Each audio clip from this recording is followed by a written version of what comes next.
नमस्कार किसान भाइयों।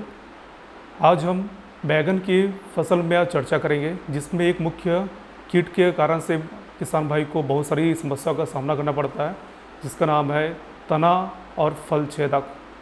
जिसके लिए आज हमारे साथ कृषि विज्ञान केंद्र से श्रीमती गुंजन झा मैडम बैठी है। नमस्कार करता हूँ मैडम। इसके बारे में चर्चा करें, सबसे पहले जानना चाहता हूँ कि ये कीट के लक्षण क्या है और इसका प्रकोप किस प्रकार से भाटे में दिखता है। नमस्कार किसान भाइयों।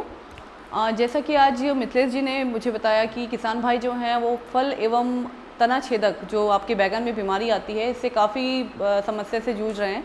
तो आज इसके लिए मैं आप लोगों को बताना चाहूँगी कि इसके क्या लक्षण हैं, कैसे इसकी पहचान करें किसान भाई और इसको कैसे नियंत्रित कर सकते हैं। तो सबसे पहले आप ये जो तना एवं फल छेदक, जैसा कि नाम से ही आप जान रहे हैं कि तना एवं फल छेदक तने और आपके जो फल होते हैं उसमें ये अटैक करता है। तो इसके जो कीड़े होते हैं, सबसे पहले तो मैं इसको बताना चाहूँगी कि अटैक कैसे करता है किसान भाइयों को। तो इसकी जो एडल्ट होती है वो अपनी जो एग होती है उसको जो फूल होते हैं, फूल के ही अंदर में जो है ये अपने एग को देती है। और वो जो एग होते हैं वो आपके फूल के साथ फल बनने के साथ ही साथ वो बंद होते जाते हैं उसके अंदर भी ही, और वो उसके अंदर ही बंद हो जाते हैं। और जब फल बनता है, फल बड़ा होता है, धीरे धीरे वो उसके अंदर ही ग्रो होते रहते हैं। एग से लार्वी बनती है और लार्वी बनने के बाद वो अंदर ही अंदर जो आपका बैगन जब बड़ा हो जाता है और वो लार्वी जब उसमें से निकलती है उस एग में से, तो वो उसके अंदर में ही आपका जो फ्लैश होता है, गूदा होता है बैगन का, उसको खाकर फिर बाहर से अपना होल करते हुए जो है वो बाहर आती है। तो इस प्रकार से ये अटैक करती है। एक तो इसका अटैक करने का ये रहता है, इस प्रकार से करती है। दूसरा होता है आपका तना। ये फल की बात हुई कि फल में कैसे अटैक करती है। दूसरा है आपका तना में कैसे अटैक करती है। तो तने के जो ऊपर के टर्मिनल पोर्शन होता है, जो ऊपर का आपका कोमल भाग होता है, उसमें आपका जो ये जो इंसेक्ट होते हैं, उसकी जो लार्वी होती है वो होल करके आपका अंदर ही अंदर तने के अंदर में आपको खाती हुई, उसके तने के जो बीच के भाग हैं उसको खाती हुई नजर आएगी। तो आप यदि आपको इसका मतलब आपको लक्षण कैसे दिखाई देगा, खेत में इसका अटैक है, इसको आपको समझना है तो आप कैसे कर सकते हैं। तो सबसे पहले ये जो इंसेक्ट होता है वो सुबह 9 बजे तक की समय में जो है काफ़ी एक्टिव होता है। और आप यदि खेत में जाएं तो आपको देखेंगे कि जो बैगन का ऊपरी पोर्शन है, जो जिसे टेंडर पोर्शन कहा जाता है आपके पौधे का, वो आपको इस प्रकार से झुका हुआ दिखाई देगा। ऊपर का केवल पोर्शन जो कोमल भाग है वो ऐसा झुका हुआ दिखाई दे रहा है। इसका मतलब है कि उस प्लांट के आपके स्टेम में, तने में जो है इसका अटैक हो चुका है। ये शुरुआती अवस्था है जब फल नहीं लगा है और तने में इसने अटैक कर दिया कीड़े ने, और ये आपका तने को पूरे अंदर ही अंदर बोर करता चलता है। तो इसमें जब आप उस तने को आप तोड़ेंगे, ऊपर का टर्मिनल पोर्शन को, और आप उसकी जो तने हैं, बीच का जो भाग है तने का, उसको आप चीरेंगे ऐसा, तो उसमें आप देखेंगे छोटे से इल्ली कीड़ा जो है आपको उसको दिखाई देंगे, लार्वा उसका दिखाई देगा। तो आपको इससे समझ में आ जाएगा कि आपके खेत में जो है आपका फल एवं तना छेदक, जिसे शूट एंड फ्रूट बोरर कहा जाता है, उसका अटैक हो चुका है।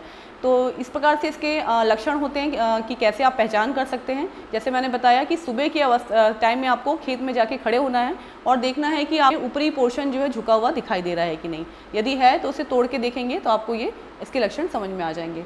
धन्यवाद मैडम। साथ ही मैं इसके रोकथाम के बारे में आपसे जानकारी चाहता हूँ। तो कंट्रोल के लिए सबसे पहली बात है कि आप अपने खेत में जब आप इसे लगा रहे हैं, तो यदि जहाँ पे इसकी बहुत ज़्यादा समस्या है वहाँ कोशिश करें कि लंबे जो फल होते हैं, जो पतले और लंबे फल होते हैं बैगन के, ऐसी वाली वैरायटियों का चयन करें, क्योंकि इस प्रकार की जो वैरायटी होती है उसमें इस कीड़े का अटैक बहुत कम होता है। यदि आप गोल वैरायटी लगाते हैं, बैगन की जो गोल वाली वैरायटी या बड़ा बैगन जिसे गोल बोलते हैं, उसको लगाते हैं, तो मान के चलें इसमें सबसे ज़्यादा अटैक उसका होता है, क्योंकि उसे खाने के लिए ज़्यादा उसमें आपका फ्लैश मिलता है, गुदा मिलता है, इसलिए वो उसमें अटैक करती है और उससे बीज कम होते हैं। यदि आप लंबी वैरायटी, पतली वैरायटी लगाते हैं तो उसमें इस कीड़े का अटैक नहीं होता है। तो इस प्रकार से यदि आप सिलेक्शन कर रहे हैं, चयन कर रहे हैं किस्म का, तो इसका ध्यान रखें।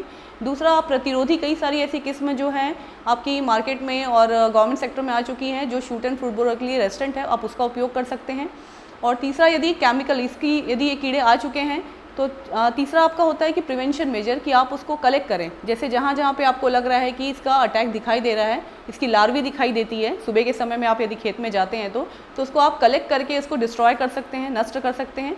ये आपका एक प्रिवेंशन मेजर हो सकता है किसान भाइयों। और उसके पश्चात है कि अब यदि कीड़ा लग चुका है तो उसको कैसे कंट्रोल किया जाए, किस इंसेक्टिसाइड का उपयोग किया जाए। तो इसके लिए आपको सबसे पहले एक तो होता है एजोडायरेक्टिन, जो नीम का आपका जो सत होता है बोला जाता है, नीम से ही बना होता है, इसलिए इसका नाम एजोडायरेक्टिन भी है।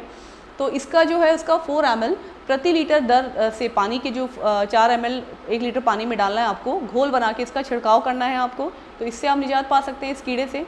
दूसरा, आपको ट्राइजोफॉस 40% जो है इसका आपको लगभग 1 ml प्रति लीटर की दर से सॉल्यूशन बना के इसका उपयोग करें, तो इस कीड़े से आप जो है कंट्रोल कर सकते हैं अपने खेत में। धन्यवाद।